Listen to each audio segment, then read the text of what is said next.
If you ever find yourself having to be solo on a trip, or you're thinking about solo travel and you're a little bit scared, or you just like to hear my voice, then this video is for you. Some people fear traveling alone because they're scared of loneliness or they're scared something bad might happen to them, like the movie Taken. But I have now traveled to 8 different places by myself since I was 22 years old. So here are 24 solo travel tips and hacks to ease your mind and show you how life-changing it can be. I am an introvert, but I will say that traveling alone can be a lot of time alone. Why travel solo? Other than work-related things, traveling solo allows you to have the freedom to travel and do exactly what you want to do without worrying about anybody else. That can also teach you what kind of traveler you are. What do you enjoy doing? What pace do you enjoy? Because you're not worried about following anyone else's schedule, it's your own. I have found that I tend to adapt to other people's traveling styles, but when I am by myself, I don't mind going out early in the morning, then I'll come back for like a midday nap, then I'll go back out again in the evening. Next, traveling solo allows for introspection, where you are outside of your daily routine in another country or a different state, and you really get some time to yourself to think and reflect. And introspection is so important for us as humans to just be mindful of how are our actions and what kind of person are we. Traveling solo also allows you to really grow as a person. I get very homesick if I am traveling by myself, and that just allows me to be in uncomfortable situations and to grow and to push through it.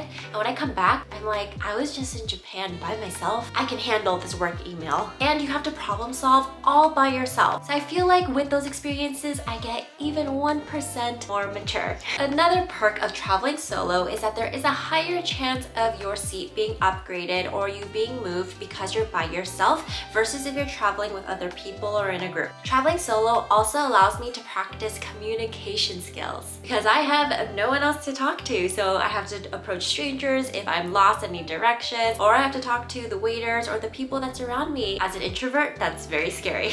But now with solo travel, especially as a woman, comes solo travel safety. That's very important. Some of the things I share may sound a little bit paranoid, but I'd rather be safe than sorry. And I'm going to err on the side of caution so that you can just have the best time and not worry about anything. First, you want to research your destination and figure out what their walking score is. Is the place you're going walking friendly, especially if you aren't going to have a car? Now, traveling in off seasons can be helpful because a lot of the flights and accommodations will be cheaper, but on the flip side, it's actually nice to go when there's a lot of tourists because there's just a lot of people outside because people are roaming the streets everywhere. But if you're in a city where you know it's totally safe, it's fine to go during the off season, even if there's not a lot of people out and about. Korea and Japan, I felt very, very safe walking out at nighttime by myself. In Madrid, I also felt very safe, but there may be some cities and places that you should maybe avoid late at night, especially alleyways. Next, share your itinerary, like your flight number and the time, as well as your hotel, with someone at home or someone that you know that is in your home country. That way they can just kind of keep tabs and make sure you landed where you needed to be and they know where you're staying in terms of your accommodations, just in case. Make sure you stay connected, whether you have Wi-Fi or an eSIM or just any way where you know you can contact someone, especially if you're international, just so that you have a way to connect with someone. My friends and I also have each other on Find My Friends. It's just a way for us to just make sure, you know, our friends are safe, and we also are just curious and like to know where they are.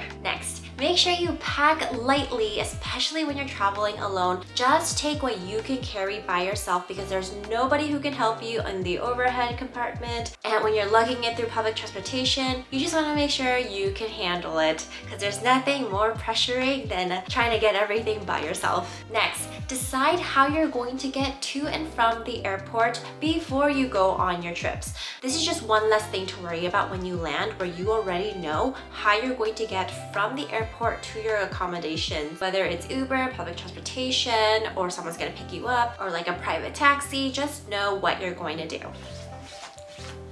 Secure your valuables. Make sure that you have your wallet and your phone inside a pocket and that it's not just hanging behind you. Make sure that you have your things in the front. Nobody else is looking out for you, so you just have to look out for yourself. So I always have like my sling bag and I make sure the zipper part is in front of me, or I make sure that my phone and my wallet are always in front of me, never behind me. Next, stay in reputable places and make sure you choose accommodations that have a lot of reviews where you can kind of see the notes of, you know, how is it at night, how's the noise level, and did people feel safe? I also like to check the location on Google Maps, and then I press on the yellow person and I just kind of see what the surrounding area looks like. Of course, we can't know for sure what a location is like, but it just gives you a general idea of what is the feel of this neighborhood. And if you'll be utilizing public transportation, make sure your accommodations are near the public transportation so you're not walking, 20 minutes every single night. Make sure to utilize the second lock in your hotel room, the one that goes at the very top, like a little bar that goes across. There have been stories of the front desk making a mistake and they make another key for someone that happens to open your hotel room. I've heard this happen before. Not to me, so you just want to make sure nobody can just like barge into your hotel room, even if it's a mistake. I always have the bar right across so that even if someone tried to open the door, they can't come in. Now, before heading out for your day, make sure you download your Google Maps and you already kind of preview the route that you need to go on. Even if you're looking at it and you're like, this doesn't make any sense to me, at least you just have it there and it's open, because whenever you are out and about and you're looking a little lost, you're really bringing attention to yourself because people notice, and you just want to make sure that you are safe and you don't draw unnecessary attention to yourself. If you start to feel lonely, it's also helpful to call your friend or your family member, and for me, I like to use either Kakao Talk, FaceTime, or Facebook Messenger, and then I'll either call my husband or my mom and my dad. Usually that's it, and then usually I'll text my friends. I always vlog most of my trips, so that is very helpful for me to not feel alone, especially when I'm eating. I just have my camera in front of me and I feel like I'm eating with you guys. But for most people, I know it can start to feel a little bit daunting, but just enjoy the food. And I found that in Madrid, the waiters were so nice to me because I was eating by myself. They would check in on me a lot more often. They would also give me free food. But I really had to just learn to sit with this feeling of I'm okay and it's okay, but I'm fine with it, so it's okay. And it's normal to feel alone sometimes, and it's normal to just sit, and we just need to sit with that feeling. But if solo dining is daunting, there are places that have solo dining options, whether it's taking food to go and eating it at a park,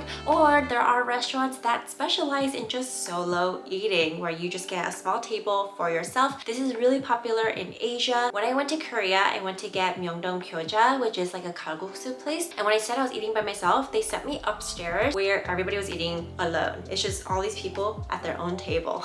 But you can also read a book, listen to a podcast or an audiobook, and we live in a generation where a lot of people just have technology on them while they're eating. But if you just want to people watch, that's fine too. Carry a safety device. So one time I went to Europe and I brought my pepper spray with me. I don't even know how it made it to Europe with me, but then I was going from Prague to London and I realized, oh no, I have my pepper spray in my backpack, and so they made me throw it away. But I have found that, hand sanitizer, that would probably hurt if you sprayed someone with it. So just know that that could be something that helps you feel safe too. Hopefully you never have to use it, or a Hydro Flask water bottle or anything that's made out of metal or tin. Just in public settings, especially public transportation, surround yourself with families and children. I always feel safe when I see children walking around. Like, it's safe for them, it's safe for me. It's unfortunate that I have to even think that way, but it is what it is. Know the emergency number of whatever place you are in. In the United States, 911 is the police,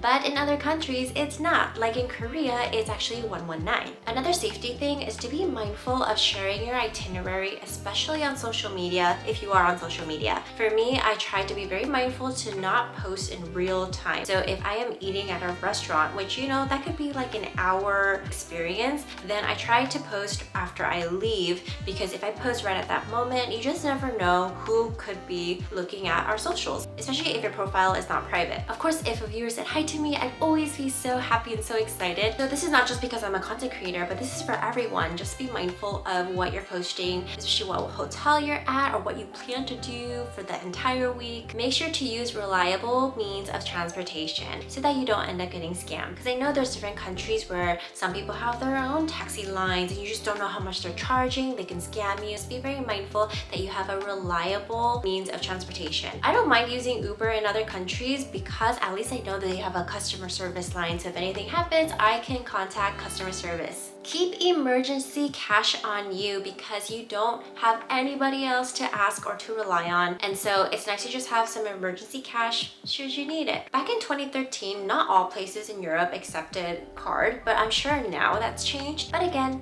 rather be safe than sorry. Usually for me, I like to think enough cash to last me one day because I feel like, okay, within at least one day, I can figure out whatever problems are happening. 23, if you're into it, you can talk to strangers, but be mindful to listen more about them before you share your whole life story and like that you're traveling alone and all of that, because you want to make sure you just feel out the vibe and make sure they are trustworthy and that they are safe people to be talking to. Make sure to have a portable charger on you because you want to make sure your phone doesn't die when you need it the most, because there's nobody else that you can borrow from. So I hope that this encourages you but also keeps you safe if you plan to travel alone. But also remember that you are never truly alone. Behold, I am with you always to the end of the age.